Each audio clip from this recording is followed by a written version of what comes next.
ఆంధ్రప్రదేశ్లో ఇప్పుడు కేబినెట్ మార్పులు చేర్పుల వ్యవహారాలు కాస్త హాట్ టాపిక్ అవుతున్నాయి. త్వరలోనే కొంతమంది మంత్రులను బయటకు పంపించే అవకాశం ఉందనే ప్రచారం గట్టిగానే జరుగుతోంది. కూటమి ప్రభుత్వం అధికారంలోకి వచ్చి దాదాపు 7 నెలలు పూర్తయింది. అప్పటి నుంచి కొన్ని మంత్రి పదవులపై చర్చ జరుగుతూనే ఉంది. ఇప్పటి వరకు కనీసం 10 మంది మంత్రులపై ఆరోపణలు రావడంతో వారిని పక్కన పెట్టాలని డిమాండ్లు కూడా వినబడుతున్నాయి. శ్రీకాకుళం జిల్లా సీనియర్ నేత మంత్రి అచ్చెన్నాయుడు విషయంలో సొంత పార్టీ నేతలు కూడా సీరియస్ గానే ఉన్నారు. ఇక జిల్లా నేతలు కూడా ఆయనపై కాస్త ఆగ్రహంగానే ఉన్నట్లు ప్రచారం జరుగుతుంది. ఆయన్ను పక్కన పెట్టే ఆలోచనలో ఉన్నారనే ప్రచారం కూడా ఉంది. అలాగే మరో మంత్రి వంగలపూడి అనిత విషయంలో కూడా ఆరోపణలు వచ్చాయి. ఏకంగా హోంశాఖపై ఉప ముఖ్యమంత్రి పవన్ కళ్యాణ్ తీవ్ర స్థాయిలో వ్యాఖ్యలు చేశారు. అలాగే ఆమె పిఏ వ్యవహారం కూడా 2 తెలుగు రాష్ట్రాల్లో సంచలనమైంది. ఇక తాజాగా డార్లింగ్ మంత్రి అంటూ మరో మంత్రి గురించి ఒక పత్రికలో వచ్చిన కథనం తీవ్ర దుమారమే రేపింది. ఏకంగా తెలంగాణ ప్రభుత్వమే ఆంధ్రప్రదేశ్ను హెచ్చరించింది. ఇలాగే మరికొంతమంది మంత్రులపై కూడా ఆరోపణలు వస్తూనే ఉన్నాయి. ఈ నేపథ్యంలో చంద్రబాబు నాయుడు కేబినెట్ నుంచి ఎవరిని తప్పిస్తారు అనే దానిపై కాస్త ఆసక్తి నెలకొంది. అయితే తప్పించిన వారి స్థానంలో ఎవరిని కేబినెట్లోకి తీసుకుంటారు అనే దానిపై కూడా పెద్ద చర్చ జరుగుతుంది. త్వరలోనే జనసేన నుంచి ఎమ్మెల్సీగా ఎన్నికై ఆ తర్వాత కేబినెట్లోకి రానున్నారు కొణిదెల నాగబాబు. ఈ విషయాన్ని తెలుగుదేశం పార్టీ అలాగే జనసేన కూడా ప్రకటించాయి. స్వయంగా పవన్ కళ్యాణ్ దీనిపై ప్రకటన చేశారు.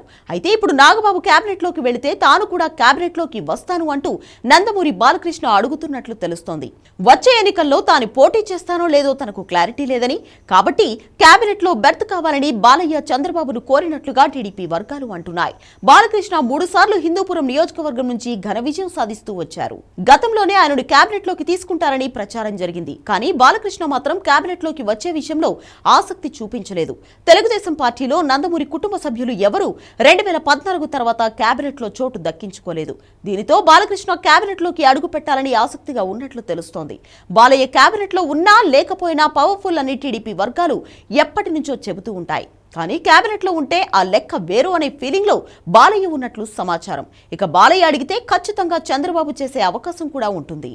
తెలుగుదేశం పార్టీ కష్టాల్లో ఉన్నప్పుడు తన వంతుగా పూర్తి స్థాయిలో సహకారం అందించిన బాలకృష్ణను కేబినెట్లోకి తీసుకోవాల్సిందే అనే అభిప్రాయాలు కూడా ఉన్నాయి. ఇక సామాజిక వర్గ లెక్కల ప్రకారం చూసుకుంటే బాలకృష్ణకు కాస్త ఇబ్బందికర పరిణామం ఉన్నా సరే ఆయన మళ్లీ వచ్చే ఎన్నికల్లో పోటీ చేస్తారా లేదా అనే దానిపై స్పష్టత లేదు. కాబట్టి తీసుకుంటే మంచిదని టీడీపీ సీనియర్ నేతలు కూడా అభిప్రాయపడుతున్నట్లు తెలుస్తోంది. ఇప్పటికే నందమూరి, నారా కుటుంబాల నుంచి చంద్రబాబు, నారా లోకేష్ కేబినెట్ లో మంత్రులుగా ఉన్నారు. ఇక కమ్మ సామాజిక వర్గం నుంచి పయ్యావుల కేశవ్ అలాగే నాదెండ్ల మనోహర్ కేబినెట్ లో కొనసాగుతున్నారు. మరి బాలకృష్ణని కేబినెట్ లోకి తీసుకుంటే ఎటువంటి పరిణామాలు ఎదురవుతాయనేది చూడాలి.